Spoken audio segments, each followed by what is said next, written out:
오늘은 종이 아니라 자녀임이라는 제목으로 말씀을 나누겠습니다. 종이 아니라 자녀임. 네. 자, 우리가 이제 율법에 대해서, 복음에 대해서 이제 계속해서 말씀을 나누고 있는데요. 율법을 이야기할 때 그 율법을 가리키는 말들이 있었어요. 어떤 말들이 있었을까요? 초등교사라는 말이 있었습니다. 예, 엄격하게 가르치는, 어린 아이들을 엄격하게 가르치는 초등교사라는 그 표현이 있었고요. 또 감옥과 같이 가두는, 가둔다, 감옥과 같은 그런 표현들이 있었고요.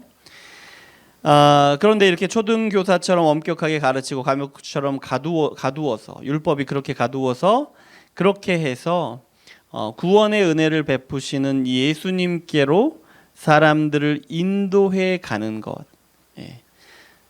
율법 앞에서, 그렇게 엄격하고 가두는 율법 안에서, 율법으로는 도무지 구원을 얻을 수 없구나, 하나님께로 이를 수 없구나를 깨닫고 하나님께서 보내주시는 그 아들 예수 그리스도를 기대하게 하는 것, 그것이 율법의 기능이더라, 율법을 우리에게 주신 목적이더라 라는 그런 말씀이었습니다.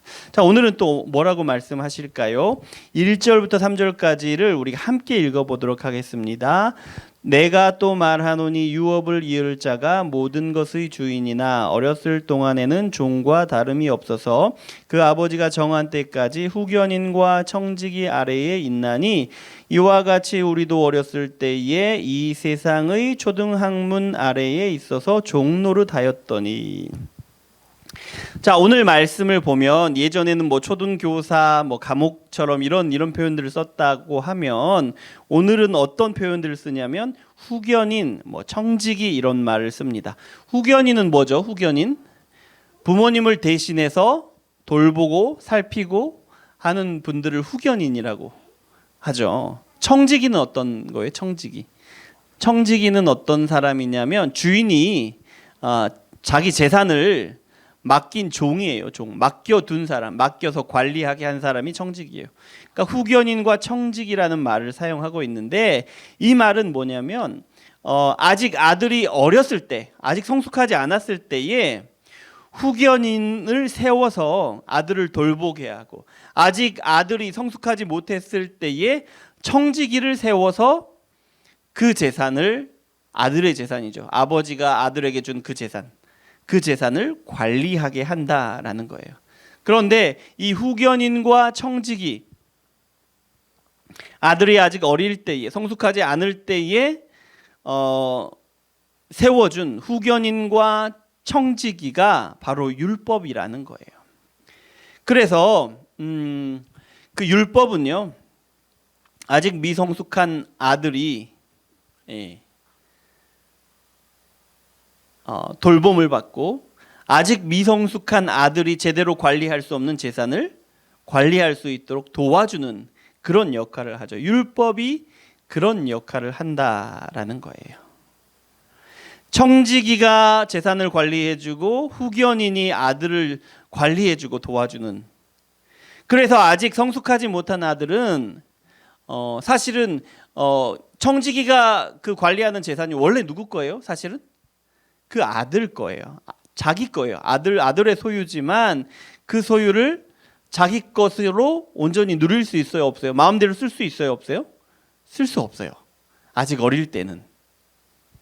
그렇다는 거예요. 그래서 율법이라는 것이 미성숙한 아들들, 미성숙한 하나님의 백성들을 마치 후견인이 어린 아이들을 돌보듯이 그렇게 돌보고 엄하게 가르치는 것, 지키는 것. 또 청지기가 맡긴 재산을, 아들을 위하여 맡긴 재산을, 주인이 맡긴 재산을 대신 이렇게 지켜줌으로써 아들은 어때요? 아들은 엄하게, 후견인의 그 도움 아래서, 가르침 아래서 엄하게 자라야 하고, 또 아들은 아버지가 그 주신 그 재산을 아직은 자기 것으로 막 이렇게 사용하고 누릴 수가 없는 거죠. 이런 상황이 율법 아래에 있는 상황이라는 거예요. 율법 아래에 있는 상황. 자, 그런데요, 4절을 보면 어떻게 시작하냐면 이렇게 시작합니다. 때가 참에 때가 참해. 그리고 2절을 보면 그 아버지가 정한 때까지. 때가 참해. 그 아버지가 정한 때까지. 그 아버지가 정한 때까지는 어떻게 한다고요? 후견인을 세워서, 청지기를 세워서 아들을 관리하고 가르치고 또 재산을 관리하게 한다라는 거예요. 그렇지만 4절 보면 때가 참해. 때가 차면 그때는 어떤 때냐면 아들이 이제 성숙하게 되는 때겠죠. 그때는 아들이 성숙하게 되는 때예요.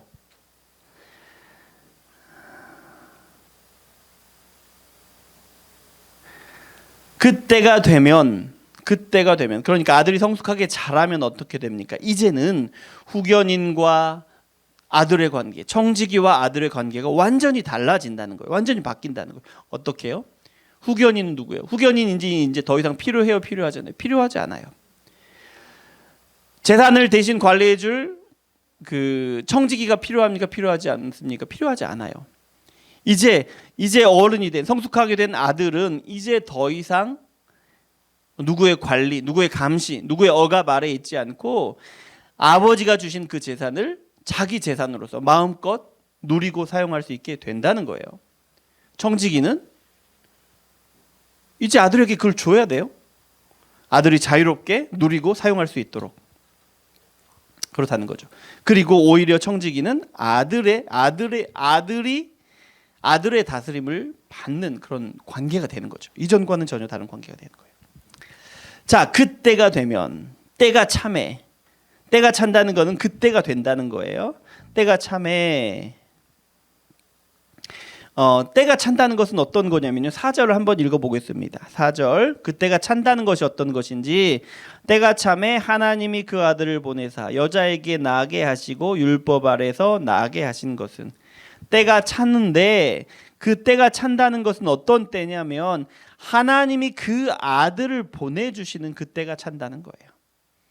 하나님이 아들을 보내주신 그 아들을 보내주신 때 그때가 되면 이런 뜻이에요.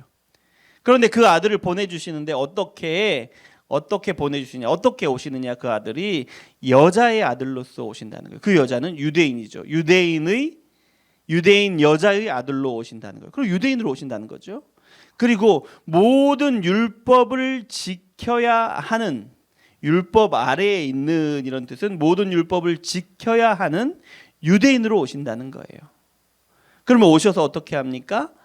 여자의 아들로서 오셔서, 그래서 유대인으로서 모든 율법을 다 지키시게 된다는 거예요. 그리고 또 어떻게 하십니까? 십자가에 죽으셔서 자기 백성들의 죄를 대신 지시고 형벌을 받으시게 되는 거죠. 예. 이것이 때가 차서 일어나는 일이에요. 때가 차면 이런 일들이 일어난다는 거예요. 그러면 이렇게 해서 때가 차게 되면 우리에게는 어떤 일들이 일어나느냐? 어떤 일들이 일어나게 되느냐?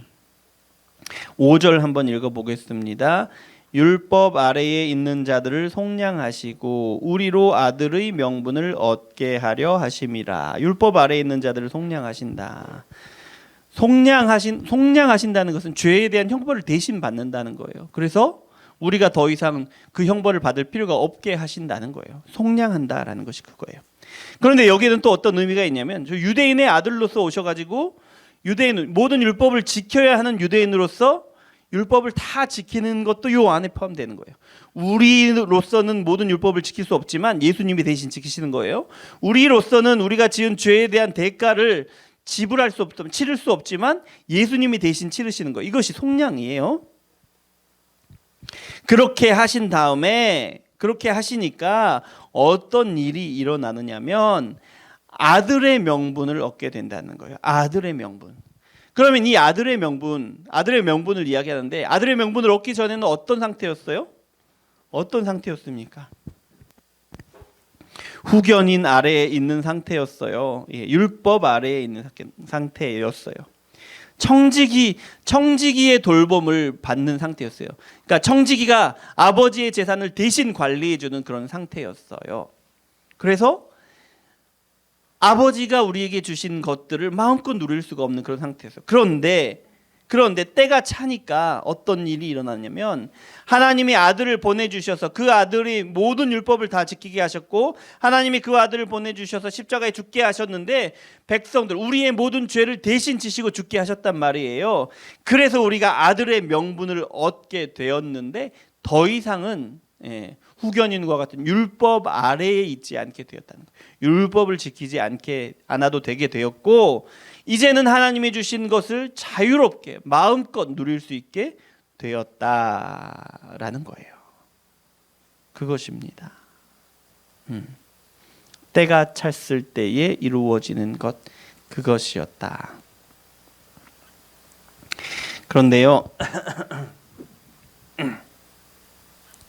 그러면 우리 안에 때가 차서 이렇게 이런 변화들이 일어나는데 그러면 우리 안에 우리에게 어떤 일들이 일어나느냐면 우리는 이제 믿음으로 구원을 받은 우리는요 더 이상 율법 아래 있지 않게 되었다라는 거죠.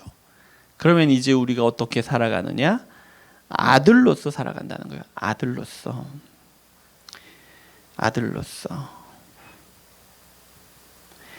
그러면 우리가 정말로 아들로서 살아갈 때에 우리 안에서 어떤 일들이 일어나느냐. 6절 한번 보시겠습니다. 너희가 아들이므로 하나님이 그 아들의 영을 우리 마음 가운데 보내사 아빠 아버지라 부르게 하셨느니라. 우리가 진짜 아들로서 살아가는 우리 안에서 우리 마음속에서 어떤 일들이 일어나느냐면 미성숙한 아들이 성숙한 아들이 되는 일이 일어나요. 미성숙한 아들로서 그 율법 아래에 있는 것처럼 살아가던 우리가 그렇게 엄하게 그렇게 갇힌 것 같은 엄격한 가르침 안에서 살아가던 그런 우리 안에 성숙한 아들이 되는 그런 일들이 일어났는데 어떻게 일어나느냐면 하나님이 그 아들의 영을 우리 마음에 주신다는 거예요. 그 아들의 영, 그리스도의 영, 성령을 아들의 명분을 얻은 우리에게 주신다라는 거예요. 그러면 어떤 일이 일어나느냐? 하나님이 성령을 우리에게 주시면 어떤 일들이 일어나느냐 하면 아빠 아버지라 부르게 하셨느니라.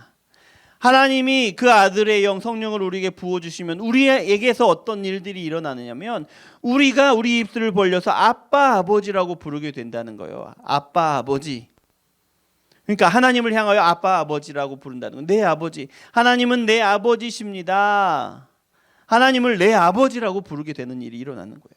왜요? 아들의 영인 성령이 우리 마음에 하나님이 우리의 아버지시라는 사실을 깨닫게 해주신다는 거예요.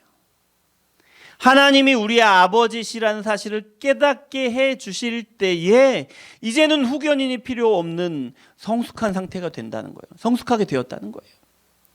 우리가 하나님을 아버지라고 고백할 때에 그때는 더 이상 청지기가 대신 하나님이 우리에게 주신 것을 대신 관리해주고 우리는 누릴 수 없는 그런 상태가 아니라 우리가 하나님을 아버지라고 부르고 고백할 때에 하나님이 주신 것을 우리가 마음껏 누릴 수 있게 되더라라는 거예요.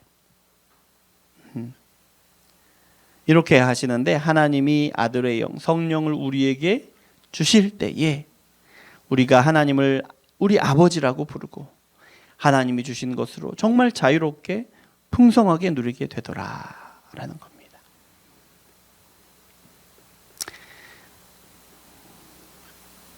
그래서 우리가 고백하는 거예요. 예수님을 믿고 구원받은 우리가 이렇게 고백하는 거예요. 성령을 받은 우리가 이렇게 고백하는 거예요. 아바 아버지. 하나님은 나의 아버지십니다. 이렇게 고백하는 거예요. 자, 이런 고백이 있으면 성령께서 우리 안에서 이런 마음을 주시고 이런 역사를 이루시면 또 우리가 미성숙한 그런 어린아이와 같은 모습에서 정말 성숙한 장성한 그런 모습으로 이렇게 변화되는 일이 일어나면 우리의 삶은 어떻게 변합니까? 어떻게 변하느냐? 우리의 삶은 더 이상 율법의 억압을 받지 않게 된다는 거예요. 율법을 지키지 않으면 구원을 받을 수 없을 것 같은, 율법을 지키지 않으면 안 될 것 같은, 뭔가 죄책감 속에 살아가야 할 것 같은 그런 억압을 받지 않게 된다는 거예요. 예. 왜요? 이제는 우리가 하나님의 아들임을 깨달았기 때문에 더 이상 종으로서 살지 않아도 된다는 것을 알았기 때문에, 더 이상 율법이 시키는 대로 그 엄한 그 지배 아래 종처럼 살아가지 않아도 되는 것을 알게 되었기 때문에 그런 억압을 받지 않고 살아가게 된다는 거예요. 그러면 그 율법을 전혀 이렇게 무시하고 상관없이 그냥 내 마음대로 살아가는, 그것은 아니고요.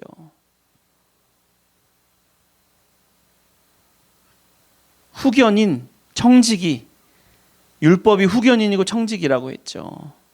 그런데 후견인 청지기를 통해서 하나님이 그 아들을 자라게 하시는데, 그건 역시 하나님의 뜻대로 주신 하나님의 뜻이니까 이제는 미성숙했을 때에는 우리가 그것을 지키지 않으면 안 되는 것으로, 억압을 받으면서 그렇게 지켜야 하는 것으로 여겼다면, 이제는 어떻게 되냐? 우리가 하나님의 아들로서 지킨다는 거예요.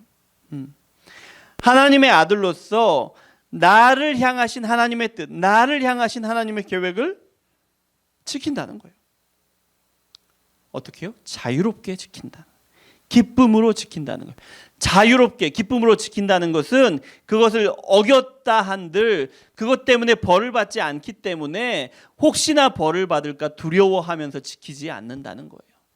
이것이 하나님의 뜻이고, 나를 향하신 하나님의 뜻이고, 나를 사랑하시기 때문에 이런 뜻대로, 이런 계획대로 인도에 가신다는 것을 알기 때문에 그것을 순종하는 것이 우리의 기쁨이 되고, 내가 정말로 원해서 자유롭게 순종하는 것이 되더라라는 겁니다.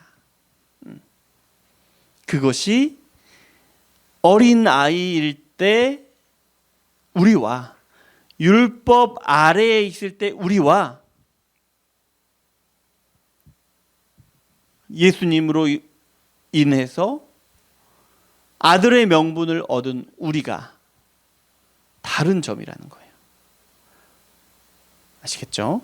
자, 그리고 8절부터 11절까지 말씀은 이제 바울이 다시 갈라디아 교회를 걱정하는 그런 내용이에요. 8절부터 11절 한번 읽어보겠습니다. 그러나 너희가 그때에는 하나님을 알지 못하여 본질상 하나님이 아닌 자들에게 종노릇하였더니 이제는 너희가 하나님을 알 뿐만 아니라 더욱이 하나님이 아신 바 되었거늘 어찌하여 다시 약하고 천박한 초등학문으로 돌아가서 다시 그들에게 종노릇하려느냐? 너희가 날과 달과 절기와 해를 삼가 지키니 내가 너희를 위하여 수고한 것이 헛될까 두려워하노라. 자, 이제는 하나님의 아들이 됐어요. 성숙하게 되었다는 거예요. 아직 어린 아이의 상태가 아니라는 거예요. 성숙하게 됐어요. 장성하게 되었어요.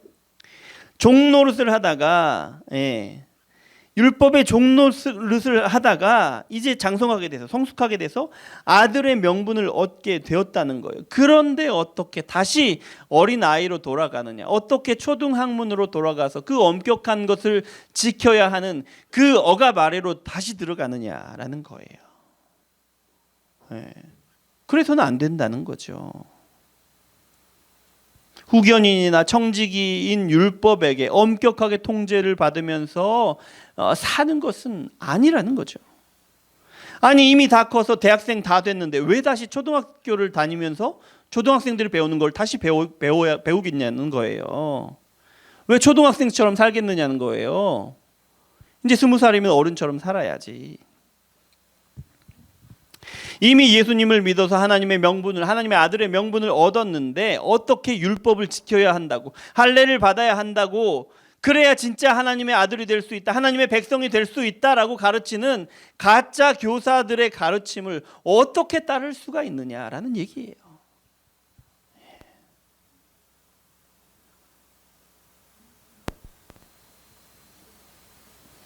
여러분, 우리가 참 어려운 시간들을 살아가고 있습니다. 회사도 어렵고, 사업도 어렵고, 부부 관계도 어렵고, 부모 자식 관계도 어렵고, 어려운 시간들을 살아가고 있습니다. 우리가 이제 영원한 하나님의 나라에 들어가기 전까지는 우리 인생에 어려운 것들이 계속 있을 거예요. 그런데 여러분, 이렇게 어려운 시간을 우리가 살아가고 있는데 혹시 교회에서도 또다시 더 어려워지려고 그렇게 하고 계시지는 않느냐는 거예요. 우리는 분명히 아들된 명분, 자녀된 명분을 가지고 있는데 아들로서 후견인과 청지기를 다스리면서 자유롭게 살아야 하는데 그렇지 못하고 있는 건 아니냐라는 거예요. 아직도 어린아이처럼 후견인의 그 엄격한 관리 속에서 살아가고 있지는 않는가? 하나님이 주신 것을 이렇게 주인으로서, 성숙한 주인으로서 온전히 누려야 할 텐데 그렇게 못하고 있지는 않는가? 아직도 어린아이처럼 엄격하게 그 억압 아래에서 살면서 그렇지 않아도 힘든 우리의 삶을 교회 안에서도, 신앙 안에서도 더욱더 힘들게 만들고 있지는 않느냐라는 것입니다. 여러분, 하나님의 자녀로서 자유함을 온전히 누리시길 원합니다. 아멘. 무엇이 우리를 하나님의 자녀로서 온전히 누리지 못하게 하는지 여러분, 우리의 마음을 살펴보시기 바랍니다. 우리 마음의 어떤 부분이 하나님이 우리에게 주시는 것을 온전히 누리지 못하게 하는 것이 있는지, 그것이 무엇인지 우리 마음 속에서 찾아보시기 바랍니다. 또 우리 삶 속에서 살피시길 바랍니다. 우리가 하나님의 자녀로서, 성숙한 자녀로서 이제 율법의 억압을 벗어나서 자유롭게 기쁨으로 감사함으로 하나님의 그 뜻을 찾고 순종하고 따르는 그런 삶을 사는지, 아니면 여전히 그것을 지키지 않으면 벌을 받을 것 같아서 두려운 마음으로 그렇게 살아가고 있는지 우리 삶을 살피시기 바랍니다. 그리고 여러분, 우리 마음속에서 하나하나 그것들을 제거해 나가시길 바랍니다. 우리의 삶 속에서 우리가 온전히 누리지 못하게 하는 것들 하나하나 제거해 나가시길 바랍니다. 그렇게 여러분, 저와 여러분이 하나님의 자녀됨을 온전히 누리시기를 소망합니다.